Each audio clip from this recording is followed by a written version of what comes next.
Ondan sonra biz 8 aydır eşimden uzağız. 8 aydır eşimden çok uzaklardayım ve çok mutsuzum. Ve kendisi de orada perperişan.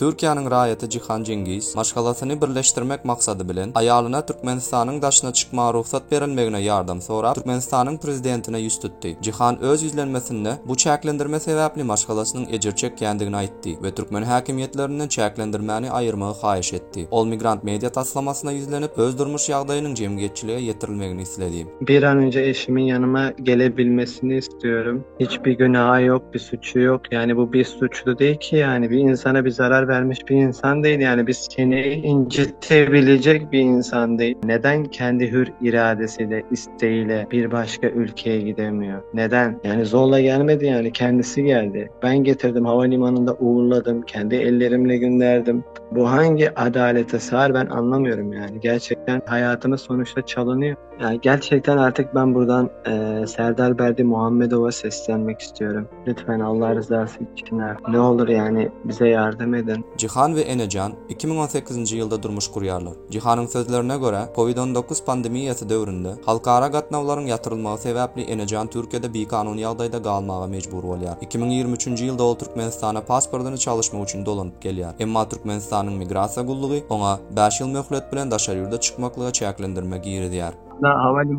Havalimanında gitmiş zaten o zaman.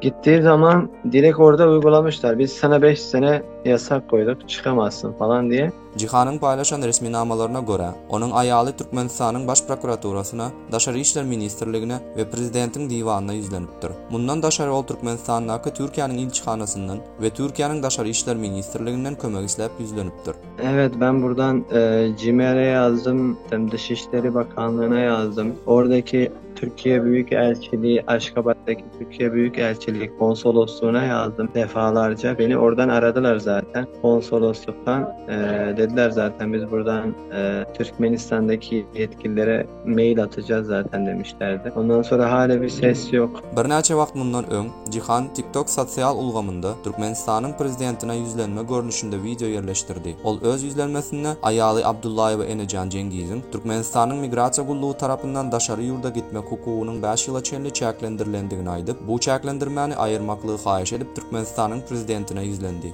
Ondan sonra biz 8 aydır eşimden uzağız. 8 aydır eşimden çok uzaklardayım ve çok mutsuzum. Ve kendisi de orada perperişan. Pasaportunu yeniledi, benim soyadıma geçti. 8 aydır onsuz ne yapacağımı bilemiyorum.